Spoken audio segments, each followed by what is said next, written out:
Hello friends, good afternoon. কেমন আছো তোমরা সবাই? আশা করি তোমরা সবাই খুব ভালো আছো, আর আমিও ভীষণ ভালো আছি।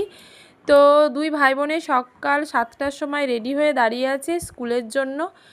ওদের গাড়ি আসবে। তো সৃষ্টি যে আগের স্কুলে পড়তো, ওই স্কুল থেকেই ওর ইচ্ছে ছিল যে স্কুল বাসে যাবে বা স্কুল ভ্যানে যাবে, কিন্তু সেটা আমি দিইনি। যেহেতু বাবানও খুব ছোট থেকে একদম 3 বছর বয়স থেকে স্কুল ভ্যানেই যাই, তো ওই জন্য সৃষ্টিকে আমি দিয়ে আসা নিয়ে আসাই করতাম। কিন্তু যেহেতু দাদাভাই স্কুলে ওর অ্যাডমিশন হয়ে গেছে আর দুই ভাই বোন একসাথে স্কুলে যাচ্ছে, তাই জন্য কোনোভাবেই আর ওকে আমি আটকাতে পারলাম না। তাই আজকে দুই ভাই বোন একসাথেই স্কুলে যাচ্ছে গাড়িতে করে, আর সৃষ্টির মনের ইচ্ছেটা পূরণ হলো। আর অনেক বাচ্চাকেই দেখেছি স্কুল যেতে কান্না করে, প্রথম দিন কান্না করে, কিন্তু সৃষ্টির ক্ষেত্রে সেটা হয়নি।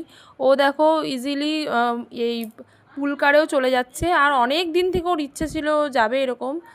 আর তোমরা দেখতেই পেলে আজকে আমাদের সাথে সাথে বিড়ালগুলো ওদেরকে টাটা করতে এসেছে। তো আমিও আসি, বাই।